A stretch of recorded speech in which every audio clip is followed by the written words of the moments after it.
Welcome to my YouTube channel smart learning.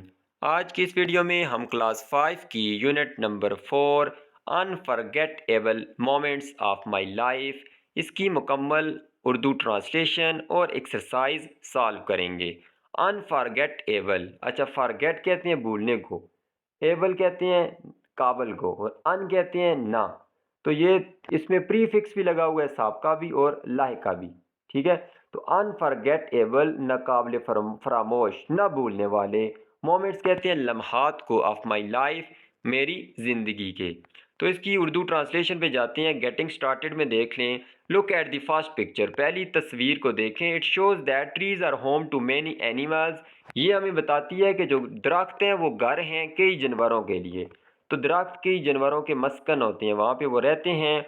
On the other hand, दूसरी तरफ या इसके बरक्स, इसके अलावा trees provide human with oxygen, जो दरख्त हैं वो मुहैया करते हैं इंसानों को oxygen. Trees utilize carbon dioxide to reduce air pollution, जबकि वो क्या करते हैं, फोटोसिंथेसिस का जब अमल होता है दिन के वक्त सूरज की रोशनी में, तो वो कार्बन डाइऑक्साइड को यूटिलाइज करते हैं, इस्तेमाल करते हैं खुद। ठीक है, उसको जज़ब कर लेते हैं वो रिएक्शन के अंदर।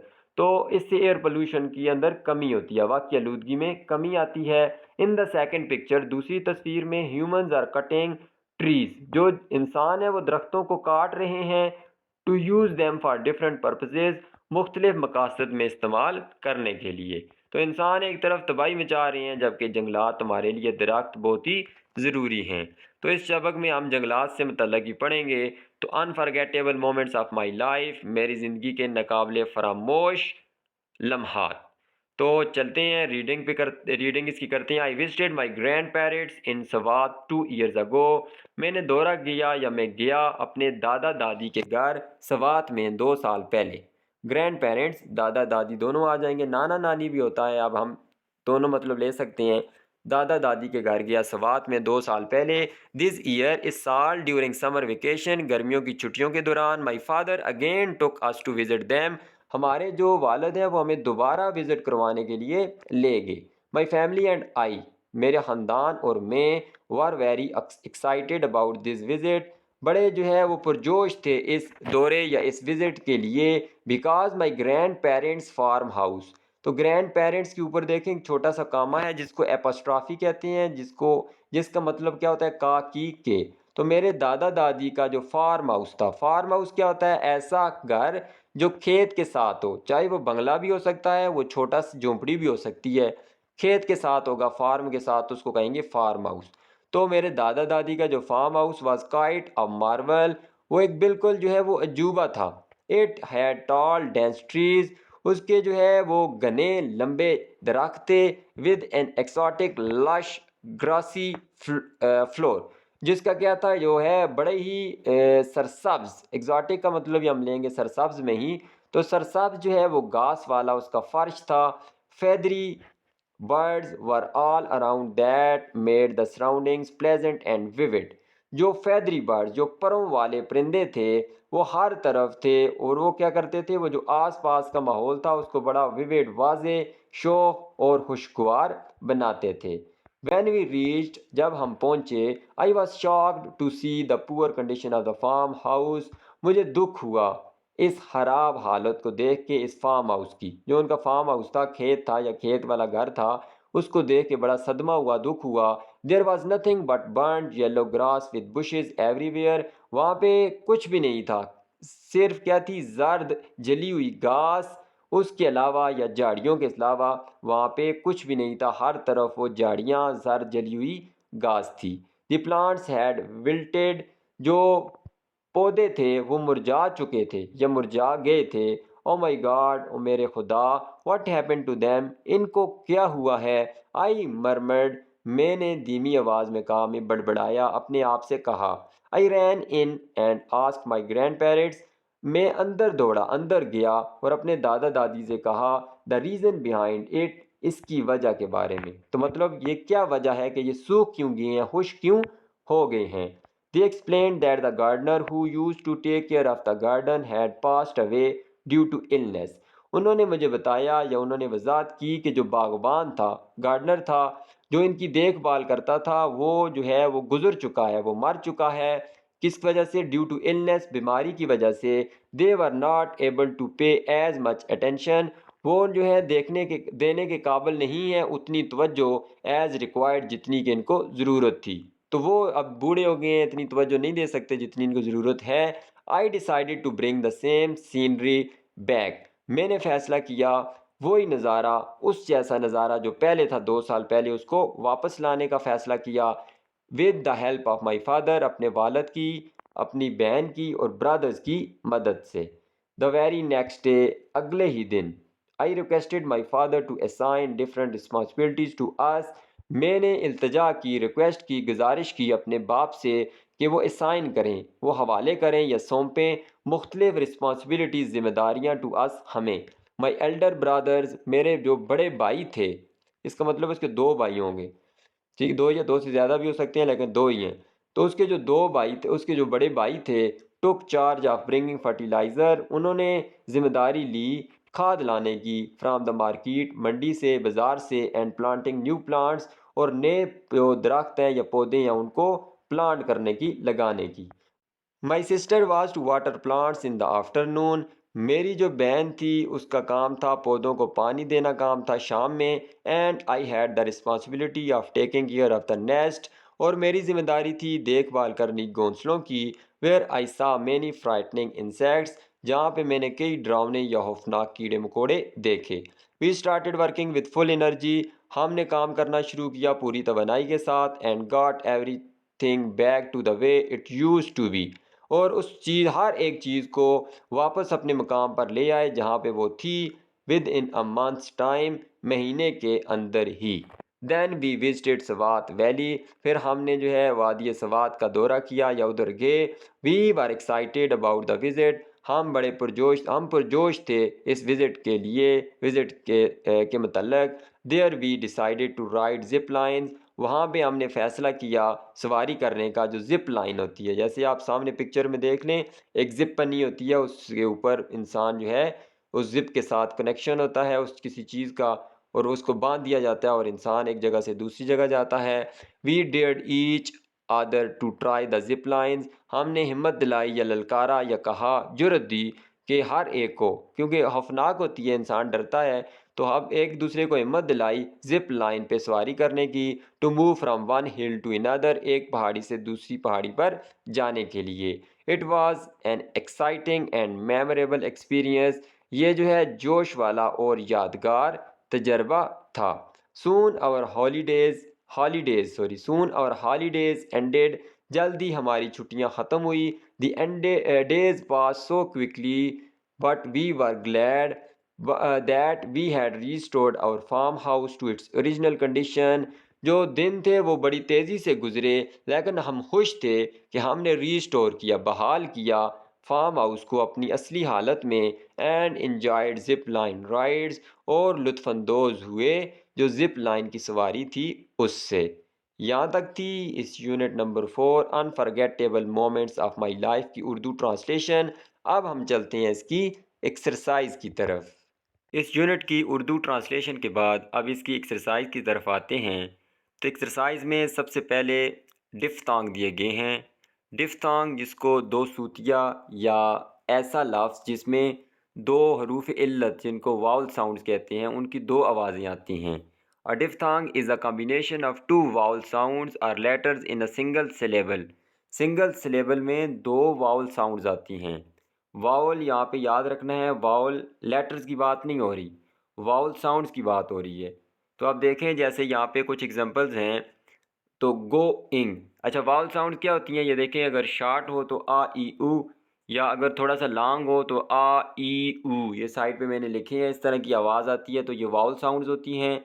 दो गट्ठी अगर वावल साउंड्स आएँ एक ही सिलेबल में तो उसको डिफ्थांग कहेंगे। तो पहले में देखें गो इंग, ओ ई, यहाँ पे देखें दो साउंड्स आ रही हैं ओ और ई की। फिर देखें टाउन जो है आ ऊ, इसमें दो आवाज़ें आ रही हैं टा ऊ, तो ये भी डिफ्थांग है। फिर डे अ, तो यहाँ पे डेड में डे आ, तो दो आवाज़ें आ रही हैं। फिर फ्लाइंग में देखें, अच्छा जो कंफ्यूज हो जाएंगे कि दो वाउल्स हों, तो यहाँ देखें फ्लाइंग में तो वाउल नहीं आया हुआ, वाई तो वाउल नहीं है, लेकिन अब जो साउंड आ रही है वो वाउल की आ रही है। ऊपर डेड में भी वाउल नहीं था, टाउन में भी वाउल नहीं थे। तो फ्लाइंग में देखें फ्लाइंग, ए और ई की आवाज़ आती है। फिर फार्म हाउस, ठीक है, आ की आवाज़ आती है, फिर ऊ की आवाज़ आती है। तो ये सारे यहाँ पे डिफ्थांग्स हैं जहाँ पे दो वाउल साउंड्स आते हैं। फिर उसके बाद जो है एक डायलॉग दिया गया है। मिस राबिया अस्सलाम वालेकुम स्टूडेंट्स, अपने स्टूडेंट्स को सलाम कर रही है मिस राबिया। और school is going to organize a tree plantation activity. हमारा स्कूल जो है वो इंतज़ाम करने जा रहा है, मुनक़िद करने जा रहा है एक शजरकारी की सरगर्मी, दरख्त लगाने की शजरकारी की सरगर्मी। Are you ready for it? क्या आप उसके लिए तैयार हैं? Tina ma'am can you tell us why we need to plant trees? क्या आप हमें बता सकती हैं कि जो है हमें क्यों ज़रूरत होती है दरख्तों को उगाने की या लगाने की? मिस राबिया श्योर, बिल्कुल। We need to plant trees because trees help us in many ways. हमें ज़रूरत होती है दरख्त लगाने की क्योंकि दरख्त हमारी मदद करते हैं कई तरीक़ों से। दे प्रोवाइड ऑक्सीजन, ये हमें ऑक्सीजन मुहैया करते हैं। Control levels of carbon dioxide, जो कार्बन डाइऑक्साइड का लेवल है उसको अपने काबू में रखते हैं इन द एयर, हवा में। तो ठीक है, कार्बन डाइऑक्साइड का लेवल है 0.03% नॉर्मल है, एवरेज। तो कार्बन डाइऑक्साइड को क्या करते हैं, फोटोसिंथेसिस के प्रोसेस में ये एब्जॉर्ब करते हैं। Help to maintain the ecological balance, जो माहौलियाती तवाज़न है उसको बरकरार रखने में मदद करते हैं। प्रोवाइड होम टू बर्ड्स, परिंदों को जो है घर मुहैया करते हैं। एंड प्रिवेंट सॉइल ओरिजन, और जो ज़मीन का कटाव है उससे भी हमें बचाते हैं क्योंकि जिधर दरख्त होंगे वहाँ पानी जो है ज़मीन को काटेगा नहीं। एहसन कहता है थैंक यू, एहसन या एहसान दोनों इसको रीड करते हैं। तो एहसन कहता है थैंक यू, शुक्रिया ma'am, for this valuable information, इस जो है कीमती मालूमात के लिए। Miss Rabia students let us go to the garden and plant trees. आओ जो है जाते हैं बाग की तरफ और दरख्त लगाते हैं। Students okay ma'am. नेक्स्ट जो है अगले टॉपिक पे जाते हैं। तो यहाँ पे रीडिंग कम्प्रीहेंशन में 3 क्वेश्चन है एक्सरसाइज के। पहला क्वेश्चन है what happen to the grandfather's farm house. जो ग्रैंडफादर का फार्म हाउस था उसको क्या हुआ था? तो आंसर मैंने ऊपर लिखा है the grass in the grandfathers house has burnt. जो घास थी उसके हाउस फार्म हाउस में, सॉरी मैंने हाउस लिख दिया, फार्म हाउस हैज़ बर्नट, वो जल चुकी है। एंड बिकेम येलो, और जो है वो जर्द हो गई है, पीली हो गई है। And trees have been wilted, और जो दरख्त हैं वो मुरझा गए हैं। दूसरा है how did the writer restore his grand parents farm house. जो राइटर था उसने किस तरह बहाल किया अपने ग्रैंड पेरेंट्स के फार्म हाउस को? The writer restored the farm house by planting new trees. उसने बहाल किया नए दरख्त लगा के इस फार्म हाउस को। Provided them fertilizers and watered them. ठीक है, उसने क्या किया, प्रोवाइड की फर्टिलाइज़र, खाद उसको फराम की दरख्तों को, पौधों को। एंड वाटर दैम, और उनको पानी दिया। उसके बाद थर्ड वन है how can you restore a garden in your surroundings. अपने इर्द गिर्द माहौल में आप किस तरह जो है वो रिस्टोर कर सकते हैं, अगर कोई गार्डन ख़राब हो गया तो उसको कैसे बहाल कर सकते हैं? तो बाय प्लांटिंग न्यू ट्रीज़, यहाँ पे कुछ मैंने सजेशन लिखी हैं, नए दरख्त लगा के। एंड फ्लावर्स, फूल लगा के। बाय वाटरिंग प्लांट्स, पौधों को पानी दे के। बाय क्लीनिंग द गार्डन, बाग को साफ़ करके। And by giving fertilizer to a garden, और जो है खाद मुहैया करके उस बाग को। तो इस तरह से हम रिस्टोर कर सकते हैं किसी भी मुरझाए हुए या जो गल सड़ रहा हो बाग उसको। फिर उसके बाद दूसरा क्वेश्चन है look at the picture and notice the use of positions and directions in the sentences given below. तो यहाँ पे कुछ पोजीशंस के बारे में प्रीपोजिशंस का इस्तेमाल हुआ है कि कौन सी जगह किधर है। The birds are flying in the air, तो यहाँ पे देख लें कहाँ उड़ रहे हैं, हवा में। उसके बाद दूसरा देखें, परिंदे हवा में उड़ रहे हैं। The rabbit is sitting under the tree, खरगोश जो है वो दरख्त के नीचे बैठा है। The girl is zip lining above the pond, जो लड़की है वो जिप लाइन कर रही है, रस्सी के ऊपर जा रही है जिप के ज़रिए। किसके ऊपर? तालाब के ऊपर से। The boy is standing in front of the pond, जो लड़का है वो खड़ा है उस तालाब के सामने। The frog is sitting on lotus leaf, तो जो एक फूल है, एक पत्ता है लोटस लीफ, उसके ऊपर जो है वो मेंढक बैठा हुआ है। The sun is between the clouds, जो सूरज है वो बादलों के दरमियान है। तो इसी तरह से जिस तरह इस पिक्चर के ऊपर कुछ वर्ड्स लिखे गए थे, सेंटेंसेस लिखे गए थे, तो यहाँ पे भी हमने 5 सेंटेंसेस लिखने हैं इस पिक्चर के मुतल्लक। तो ये कुछ सेंटेंसेस मैंने लिखे हैं, देख लें। पहला सेंटेंस है the bird is sitting on the top of the room. जो परिंदा है वो बैठा हुआ है रूम के ऊपर। A duck is selling in the water. बतख तैर रही है पानी में। अ hen is standing in the door of the room. जो मुर्गी है वो दरवाजे कमरे के दरवाजे पे खड़ी है। The pond is in front of the room. जो तालाब है वो कमरे के सामने है। तो ये 4 जो है एक्स्ट्रा लिखा गया है। पाँचवा है a flowering plant is near the pond. जो तालाब है उसके नज़दीक कौन सा पौधा है? फूल वाला पौधा। फिर नेक्स्ट यहाँ पे इस पिक्चर को लेख के एक एक सेंटेंस लिखना है। तो देख लें, अ boy is watering flower plant. जो एक लड़का है वो पानी दे रहा है फूल वाले पौधे को। या a boy is giving water to plant. Plants लिख दिया मैंने, प्लांट लिखना है यहाँ पे। दूसरे में देखें तो a man is planting a tree. एक आदमी दरख्त लगा रहा है। फिर यहाँ पे कुछ एमसीक्यूज़ हैं, इसी टेक्स्ट के अंदर से लिए गए हैं। पहला है his grand parents farm house. Grand parents का जो फार्म हाउस है उसमें कैसे घने दरख्त टाल। उसके बाद दूसरा है the writer's family decided to visit Swat. तीसरा है the writer was shocked to see the condition of the farm house. Fourth one है the writer decided to restore greenery of the farm house. जो उसकी सब्ज़ा था उसको बहाल करने का उसने फैसला किया। The writer had 2 siblings. ठीक है, तो ये एक बच्चे की बुक थी तो उसने आगे पीछे आंसर लगाए हुए हैं। उसके बाद नेक्स्ट जाते हैं वोकेबलरी में। पहला वर्ड है एग्जॉटिक, जिसका मतलब है brightly coloured, exciting and unusual या फॉरेन। तो बैरूनी जो होता है गैर मुल्की उसको भी कहते हैं अनयूजुअल, गैर मामूली या दिलचस्प को भी कहते हैं एग्जॉटिक। विविड कहते हैं वाज़े, शौक या रोशन। ब्राइट या क्लियर। शॉक्ड कहते हैं हैरत ज़दा। और ऑप्ट कहते हैं चूज़ करना, मुंतखब करना। फिर नेक्स्ट है एनाग्राम्स की। एनाग्राम क्या होते हैं? Anagram is a word that is made by rearranging the letters of another word. एक लफ्ज़ के आप अल्फ़ाबेट्स जो होती हैं लेटर्स उनको आगे पीछे करें, उनसे नया लफ्ज़ बने, उसको कहते हैं एनाग्राम। तो ये देखिए नेक्स्ट है NEST लेटर है, इसको आगे पीछे करें तो सेंट बन गया, फिर टेंस बन गया। इसी तरह साइलेंट से इनलिस्ट बन गया, लिसन बन गया। फ्लो से फाउल और वॉल्फ बन गया। टीम से मैट और मीट बन गया। इसी तरह यहाँ पे कुछ वर्ड्स दिए गए हैं, इनके एनाग्राम्स बनाने हैं। तो फेल्ट है, फेल्ट से लेफ़्ट बनता है। उसके बाद इससे और कोई नहीं बनता, वर्ड नहीं बनता इन 4 लेटर से। लेकिन जो फ्लैट अगर बनाएं तो ये आजकल की लैंग्वेज में कोई वर्ड नहीं है फ्लैट। लेकिन जो आर्केक वर्ड है, आर्केक वर्ड कहते हैं मतरूका अल्फाज, जो पुरानी इंग्लिश में यूज़ होते थे ओल्ड फैशन वर्ड्स, उसमें घर को कहते थे फ्लैट।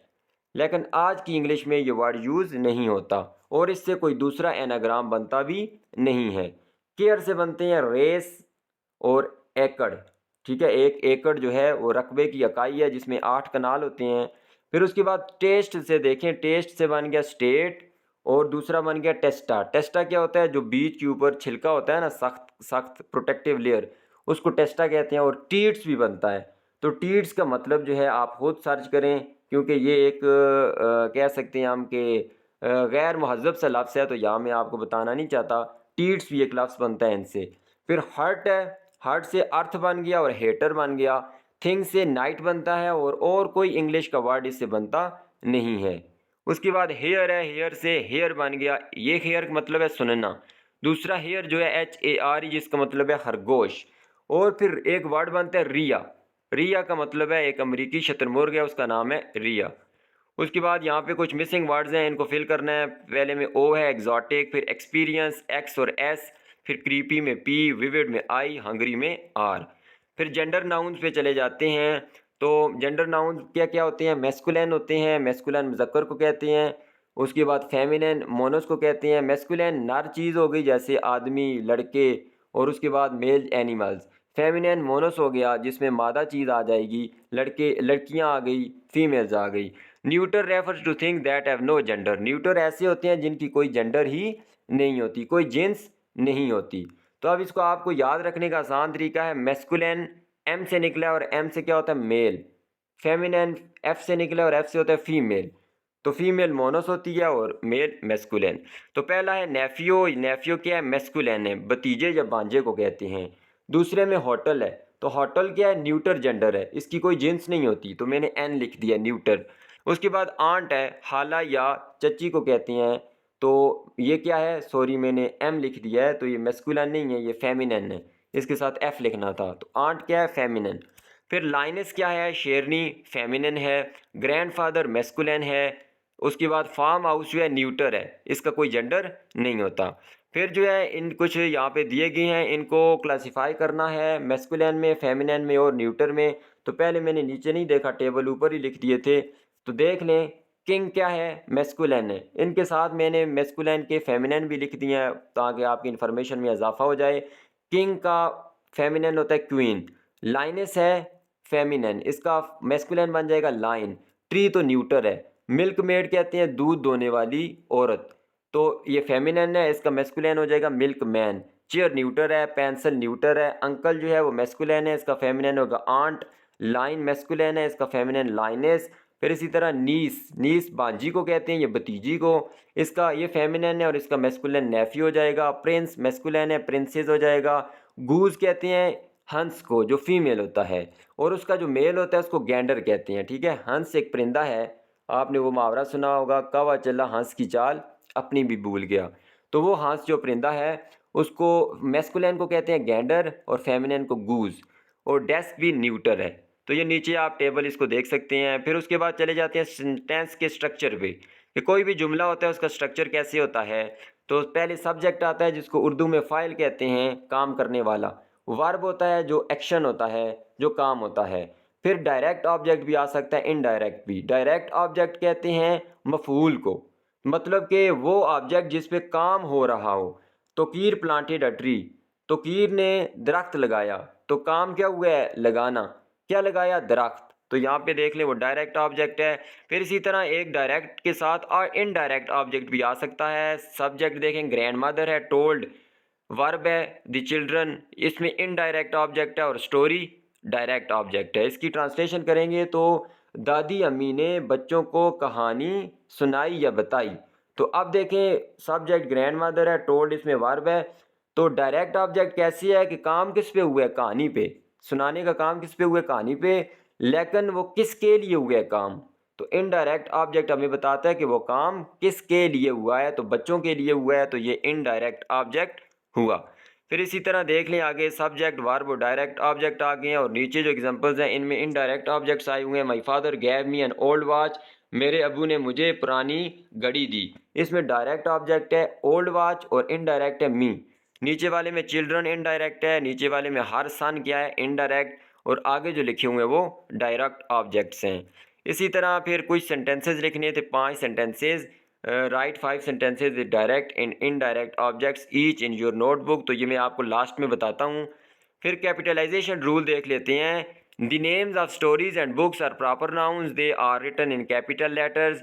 किसी भी कहानी के नाम या किताबों के नाम प्रॉपर नाउन होते हैं, उनके आपने तमाम अल्फ़ाबेट्स बड़े लिखने हैं, याद रखने हैं। जो मेन वर्ड्स होते हैं उनको बड़ा करना है। जैसे देखें, टू लिटिल किटन सारे बड़े हैं, पहले अल्फ़ाबेट। और honesty is the best policy, तो इसमें इज़ और द जो प्रीपोजिशन होते हैं या आर्टिकल होते हैं या ये हेल्पिंग वर्ब होते हैं, इनको आपने कैपिटल नहीं करना। जो मेन वर्ड्स हो गए जैसे ऑनेस्टी और बेस्ट और पॉलिसी, इनके पहले अल्फ़ाबेट को बड़ा करना है। फिर कलर्स ऑफ पाकिस्तान एक बुक है, तो इसमें देख लें ओ जो है वो छोटे ही होगा क्योंकि ये एक प्रीपोजिशन है। अब नीचे जो है सेटिंग करनी है इसकी। तो पहले देखें, तोकीर टी बड़ा होगा क्योंकि जुमले का स्टार्ट में पहला अल्फ़ाबेट हमेशा बड़ा होता है। ये मैंने ऊपर रूल लिखे भी हैं। पहला रूल है स्टार्ट ऑफ अ सेंटेंस, जुमले का आगाज़ होगा पहला अल्फ़ाबेट बड़ा। दूसरा है फर्स्ट पर्सन प्रोनाउन आई, आई हमेशा बड़ा होगा। तीसरा है पहला अल्फ़ाबेट प्रॉपर नाउन्स का। तो तोकीर तो जुमले का आगाज़ है, टी बड़ा। फिर आगे life cycle of a plant, ये एक किताब का नाम है, तो एल बड़ा हो गया लाइफ का और प्लांट का पी। उसके बाद नीचे देखें, दा बड़ा होगा, टी बड़ा होगा पहला क्योंकि ये जुमले का आगाज़ है। फिर बुक का नाम क्या है, माई फेवरेट मेमोरीज़, तो एम तो लाजमी बड़ा होगा माई का, क्योंकि किताब जब स्टार्ट होगी उसका नाम तो पहला वर्ड हमेशा बड़ा होगा, चाहे वो ए आए, एन आए, दा आए, कुछ भी आए। फेवरेट का एफ बड़ा, मेमोरीज़ का एम। तीसरे में टी बड़ा दा का, और आगे मालम जबा प्रॉपर नाउन है तो एम और जे दोनों बड़े हो गए। फिर नीचे सवात में एस बड़ा हो जाएगा। अगले जुमले में an ant and a dove, ये कहानी है एक, तो एन जो है इसका ए बड़ा, आंट का ए बड़ा, डव का डी बड़ा। फिर नीचे आई जो है बड़ा होगा, जुमले का आगाज़ है। फिर आगे किताब का नाम है a guide to travel in Swat, तो आ बड़ा हो गया, ए जो बड़ा है, गाइड का जी बड़ा, ट्रैवल का टी बड़ा, सवात का एस बड़ा। और लास्ट में स्वाद का भी एस वर्ड है क्योंकि ये प्रॉपर नाउन है। फिर जो है 3 जुमले लिखने थे, मैंने साइड पे लिख दिए हैं। I like the story the clever crow. फिर इसी तरह we have a book called science for kids. I will read a journey to the mountain. तो इसमें पहले पहले अल्फ़ाबेट मैंने कैपिटल कर दिए हैं। फिर नेक्स्ट जो है यहाँ पे कुछ स्पीच बबल्स हैं। स्पीच बबल्स में क्या कहते हैं कि किसी इंसान की जो थाट्स होती हैं वो लिखी जाती हैं किसी भी करेक्टर की। तो यहाँ पे आप इसको रीड कर सकते हैं। नीचे वाला काम जो है वो मैं कर देता हूँ क्योंकि वीडियो काफ़ी लंबी हो जाएगी। तो यहाँ पे what have you plan for the holidays, आपने क्या प्लानिंग की है हॉलीडेज़ के लिए, छुट्टियों के लिए। तो वो दूसरा बंदा कहता है I am going to plant trees, मैं दरख्त उगाने जा रहा हूँ, मैं दरख्त उगाऊँगा। फिर पहला कहता है that is a good idea, ये एक अच्छा आइडिया है, एक अच्छी चीज़ है। I will join you too, मैं भी आपके साथ शामिल हूँगा। वो कहता है दूसरा लड़का ग्रेट, बहुत अच्छे, let's make our park green, आओ जो है हम जो है अपने पार्क को सरसब्ज बनाते हैं। पहला लड़का कहता है थैंक यू, शुक्रिया, it will be fun and good for nature, ये जो है बड़ा फ़न होगा, बड़ा एक मज़े की चीज़ होगी, हमें लुत्फ़ मिलेगा और नेचर के लिए भी अच्छा होगा। Yes together we will make our area green, हाँ बिल्कुल हम इकट्ठे जो है अपने इलाके को सरसब्ज बनाएंगे। तो फिर लास्ट इसमें एक चीज़ देखी है कि एक शॉर्ट पैराग्राफ लिखना है किसके मतलब बेनिफिट ऑफ ट्रीज़, जो दरख्तों के फ़वायद हैं उनके मतलब और कैपिटलाइजेशन का ख्याल रखना है। तो ये मैंने एक पैराग्राफ लिखा है। Trees are very important for us, they give us fresh air to breathe and shade to rest. Trees provide fruits, wood, and medicines. They make our surroundings beautiful and help reduce pollution. Trees also give shelter to birds and animals. We should plant more trees. हमें जो है ज़्यादा पौधे उगाने चाहिए to keep our earth green and healthy. अपने इस ज़मीन को सरसब्ज और सेहतमंद रखने के लिए। तो यहाँ तक थी इस यूनिट की उर्दू ट्रांसलेशन और एक्सरसाइज। उम्मीद करता हूँ आपको वीडियो पसंद आई होगी। अगर वीडियो पसंद आई है तो इसको लाइक कर दें, चैनल को सब्सक्राइब कर दें। अल्लाह हाफिज़।